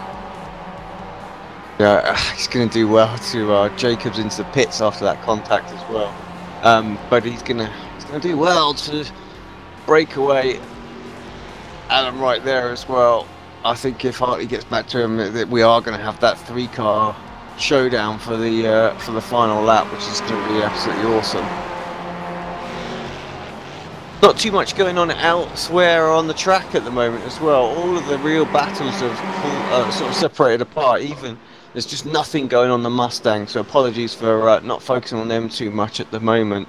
But with 2.5 minutes to go, this is where we need to be focused on. There is a little battle between David Payton and Geordie Fike. Could be could be very quickly. It is indeed. There you go. That's that one there, and that's for 20th place overall. But yeah, I'm sorry, we've got to stay with the leaders right now. Ah, oh, poor Alan, he's lost a lot of time again. Yeah, he loves that 1.4 second window. That seems to be where we can, and again, that's going to be traffic. That's going to cause that. He's going to be absolutely cursing the traffic today. Yeah, he was quite unfortunate again. Just when we cut away, the Mustang went down the inside of him into braking, and it just meant Alan just couldn't carry his corner speed going through the left hand. So, like I say, he just hasn't had the rub of the green so far. But there's still a little bit of time left for Lady Luck to even things out. So we shall see. But as you say, Dam not able to break away, but equally Hartley is still at 3/4 of a second behind, so he's going to close slightly, but it's still hanging on in there. Yeah, let's see what the lap times are as they cross the time. You'll see them on your pop out on your screen. So a 3050 and a 3013. So very, very close, and you can see that half a second that Alan lost at lap of 3.6. So yeah. He's gonna have to absolutely go like the clappers to catch back up. We're 1 minute left of this race. Where is Nom? Well, I think he's gonna make it from here. I think he also will have one more lap after this one. So 2 more laps for those MX-5s to go at it. it's not going to be a slam dunk, you know, that he's going to make it, because it's quite a way down this hill, and it's quite a way from the start finish line. So I'm going to stay with this, just in case they suddenly pull the checkered flag out on us, and we miss him taking the victory. So 20 seconds. As you say, it's certainly going to be tight. Yeah. Well, slowing down's not a bad call, but yeah, I think it's going to be bang on. 10 seconds. It's going to get through. Just. He's lifted. Maybe. There we go. Gone through. Right. There's the line there. And he just made barely. it. Wow. Yeah. So like 1 second, I think it was in the end. So yeah, one more lap for the MX-5s to battle it out. Leader. Yeah. And Mustang getting in amongst the lead too there. So that's what Alan's been waiting for, to try and have his opportunity to scramble back up. But Dan is able to leap away for a minute. Let's see when the Mustang gets past him and how that's going to affect actually, things. It's the other way around. The Mustang slowed down. Oh yeah. So yeah, this is not working as planned at all for the leaders. Robbing us of our showdown finish too. Running out onto the gravel as well. Oh, as he's the Mustang pitting. dives out They're full going way. to run out of fuel, whoever it was. 1 lap short. That 1 second, he's cursing right now, Aero Nom, for making it across that line. He would have made it to the finish. Yeah, didn't account for the leader to be 30 seconds down the road. That's what's made a difference in the extra lap. I wonder actually, are a few people going to struggle? Maybe it's one more lap than everyone predicted. Hartley's got problems. Look, he's off. Alan's through. And that is literally fuel. No one expected this extra lap. Interesting. Yeah, people in the pit, Shiflett in the pit. Drama at Rob the end is here. out of fuel, so he's going to drop many places. So yeah, that sneaking through has what a twist. Massively affected this race. I don't think the MX-5s is done and dusted either as well at this point. So. You never know, if Dan runs out of fuel going on on the main straight to the line, this could still be Alan's win. Jim List now past Hartley, but we're watching Aero Nom at 1 lap. He's going to be hated, but also loved as well, because what a great dominant victory for him as well. And yeah, he keeps his 100% record up in supreme fashion. Stephen Thomas. He's going to come through next. I think he's ahead of the MX-5. Yes, he is. I just have to check for a second.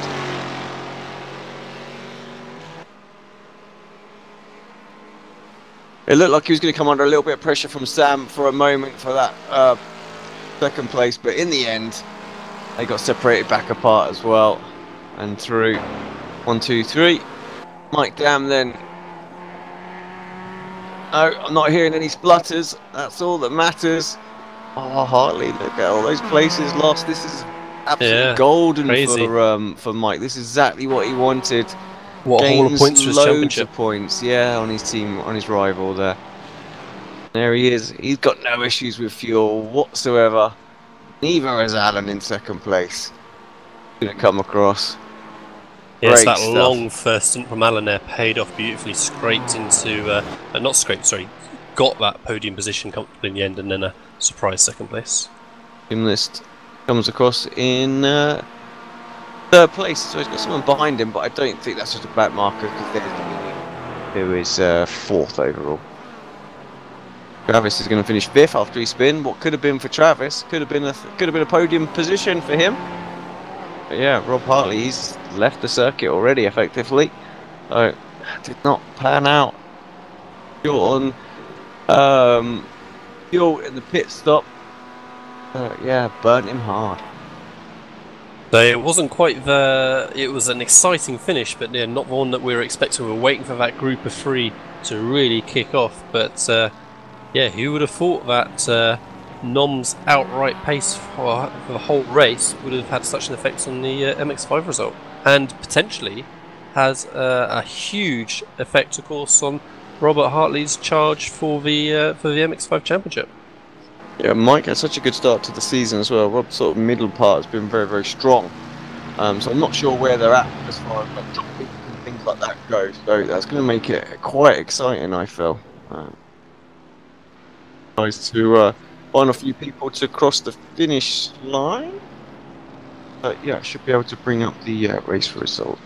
And a great result, of course, for Team Bushfink, first and third overall. Yeah, we don't talk too much about the teams and the results they've had, but we absolutely should. Yeah, 2 drivers on the podium, so top job.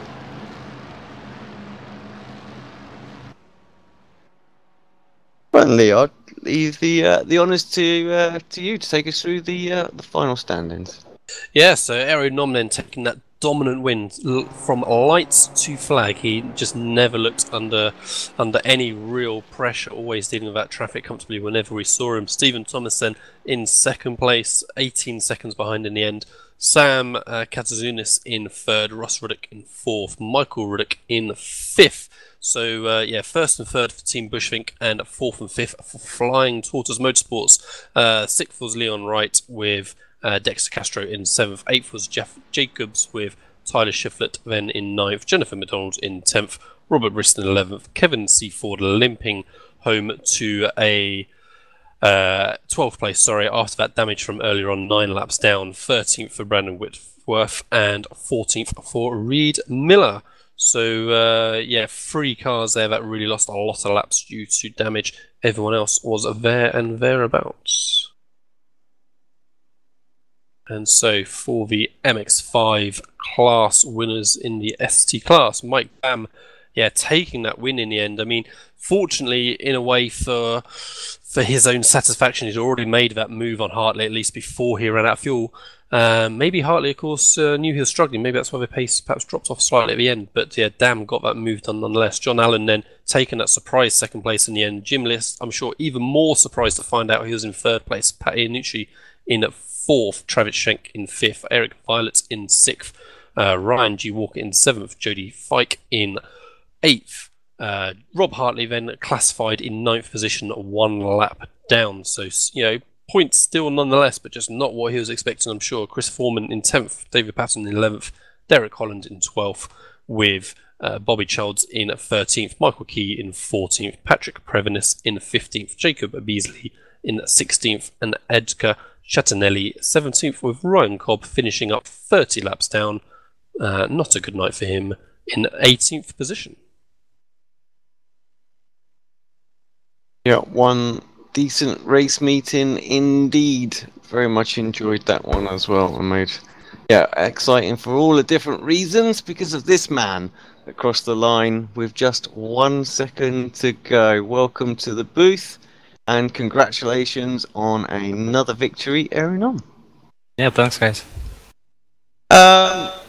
Coming up to the line then, did you I'd say, well, obviously you were absolutely fine on fuel, so you thought, oh, I'll just go across. Did you think about checking up at all? No, it was my plan all the way because we saw Tyler pitting so early, so we knew there was no way he's making to the end. And I know Sam had enough fuel, so my goal was just to go full and make it 1 more lap. Nice, yeah, so nice bit of teamwork there as well. That's what I like to hear going on there. And exactly that, he needed to pit. He did pit as well. So, yeah, your teammate up on the podium with you as well tonight. So, yeah, top job for the team. I mean, I have to say it looked fairly easy for you out there tonight. Some races you get, you know, given that run for your money in the opening stint, but you were able to pull away very, very early on tonight. Yeah, already in the practice last night I did 2 laps. I was over second ahead, so I knew this is not so hard. So in the beginning I just took it very easy in the first laps because if you get slowed down, like I heard many got, it's very hard here. So yeah, the first laps were very carefully and yeah, the rest was just keeping on a track. And I did get 1 off track. I'm really mad about that. It was after I passed the 3 guys there. Yeah. Yeah, we saw it. I'm afraid we caught it. You won off track. Yeah. We had it on camera, so there's no hiding away from it. Yeah, I saw Travis is coming too fast, so I had to get off track. Otherwise, I think he would have rammed me there. So yeah. Well, I have to say, yeah, apart from that one little blemish, it was a pretty faultless race from yourself, mate. So, give us your shout outs and thank the people you need to, and yeah, we'll let you go celebrate with your teammate. Yeah, thanks all the sponsors and the league organizers and Sam for keeping keeping up with me in the late nights. It's very early morning for him. I think 9 a.m. Or something like that. Oh well. And yeah, you guys, like always. Thank you very much. Cheers, buddy. Have a good one, and we'll catch you next week. Yes, yeah.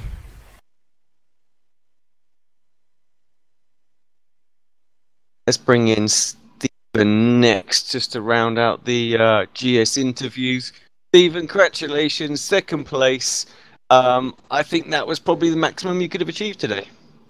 Yeah, that was more than I ever could have hoped for. It really played into my favor all race, so yeah, it worked out great. Tell us a little bit about the closing sort of 10 to 15 minutes, because you obviously had different competition. You had Tyler around, you had Sam was really close to you at one point as well. What was going on in that cockpit? Yeah, it was just, you know, Tyler and Sam are both pretty good at the same part of the track, and I was a little bit better at different parts, and so it just played out. They both made a couple mistakes, and allowed me kind of get by, and then they fought for a little bit, so I think that helped out, and pit stop went well, so it all just fell together.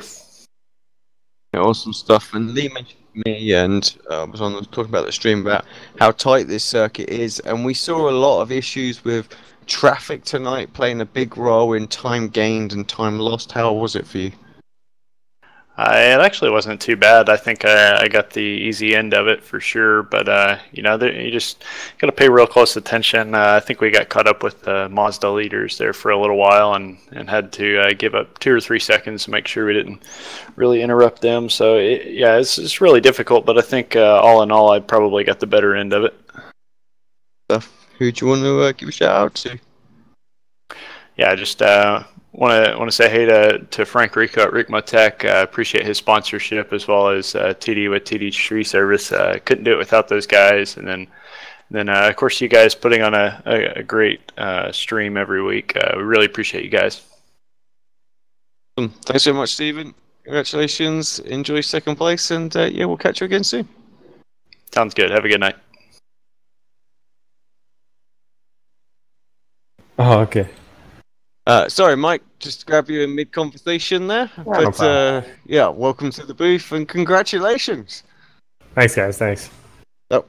Exciting race for us for many different reasons, to be fair. And we thought we were going to have this epic 3-car battle towards the final lap. It looked like Alan was going to get there, and then he fell away, and then he got there again, and then it all come down to fuel, really.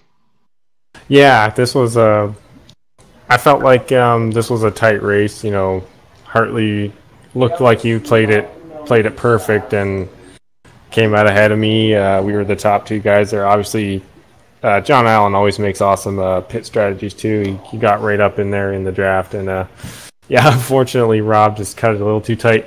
I myself had like half a lap of fuel left at the end, so and yeah, in the middle, I think John would have had a chance, but there's some traffic in the way of it there, I think. Yeah, I mean, what was the difference?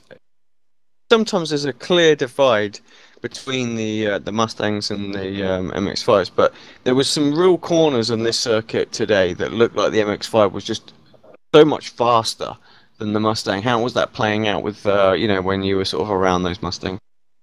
Yeah, it kind of seemed like on this track, I mean, even though there are a lot of straightaway sections with some speed, it just seemed like the Mazda, you know, had on all the really good runs to the straights, the Mazda really had it was good corners for the Mazda, and you could really get a good run out of there. So the Mustangs, I mean, they're like 3 or 4 seconds faster on the course overall, but they weren't fast enough in individual sectors to, you know, make that pass.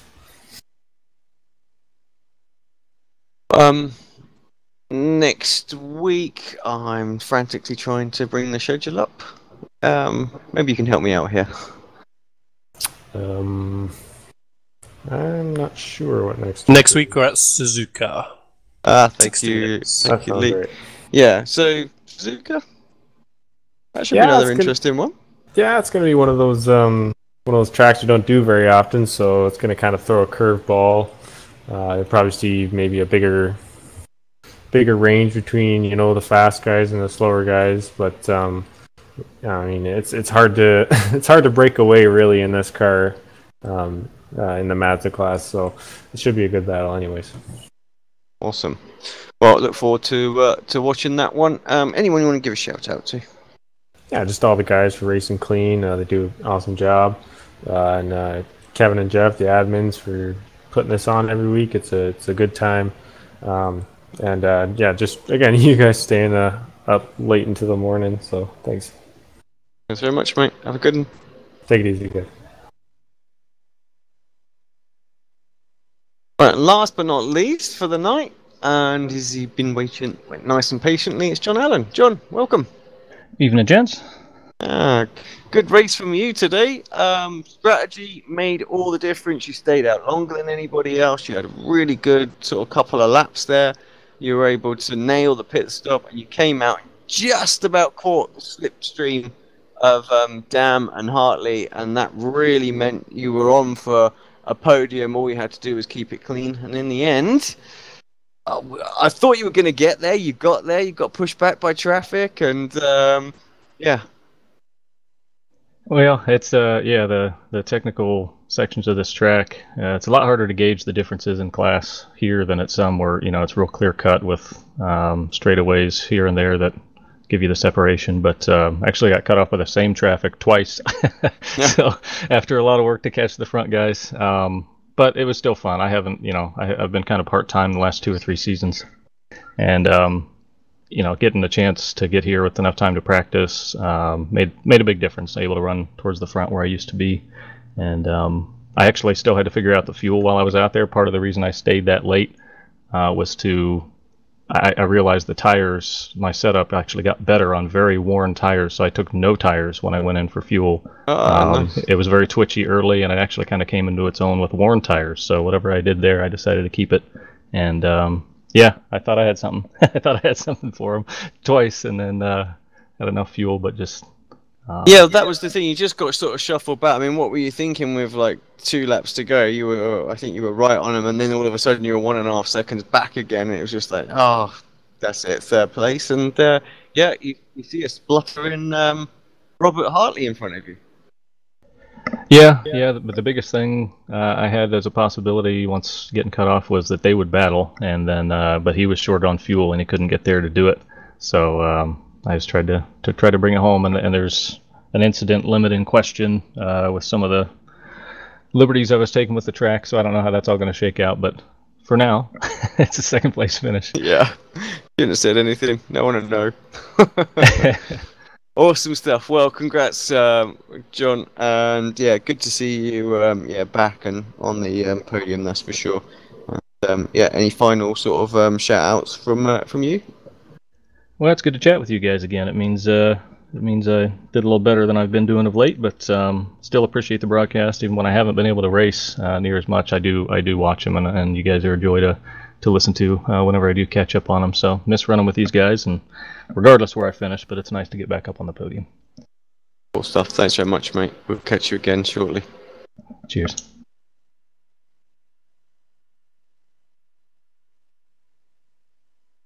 Right then, Lee.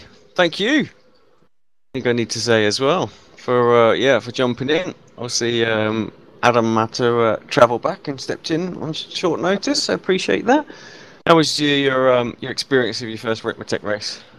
Yeah, good. As I thought at the beginning, interesting combination between the Mustang and the MX-5s. It's not a combination I feel like you'd see really in real life, but it works well. So tricky on this circuit. I think Suzuka is going to be a lot easier with there being that. It's a narrow circuit, of course, still Suzuka, but it's just those higher speeds overall, and I think the sorts of corners there are going to make it easy not to trip off on each other so much, isn't it? So it'll be interesting to see how the guys get on there. And yeah, good to be back in the booth. I'm sure you guys will see me about in the future a bit more, and rather than just me beavering away in the background that you don't get to hear about. So yeah, good to be here. Awesome stuff. Right, thanks very much everybody for tuning in and watching. Please, there's not many of you left watching, but those that are, if you can give us a little like on the video, and don't forget to subscribe to the channel if you haven't. That'd be greatly appreciated. And while you're there, spread the word on this series. Let's share this broadcast out on your social media. Get it out on your Twitter. Get it out on your Facebook. Let's get some love and see if we can get some more people involved in the Ricmotech Sports Car Series. Up shortly, what we've got tomorrow. Tonight technically.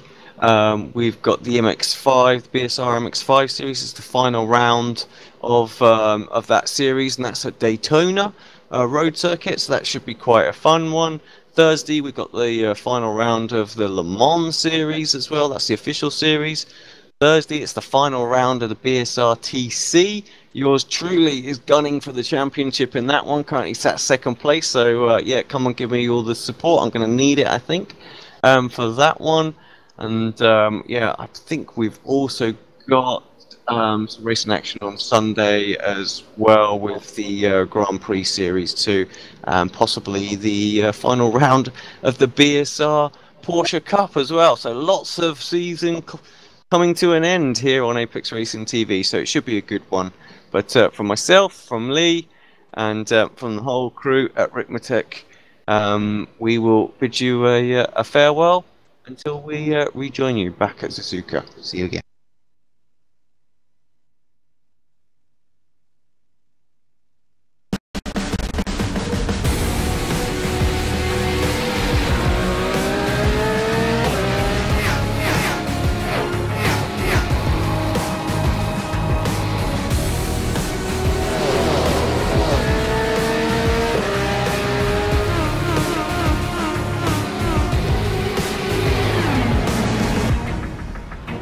The following is a presentation of the iRacing Esports Network.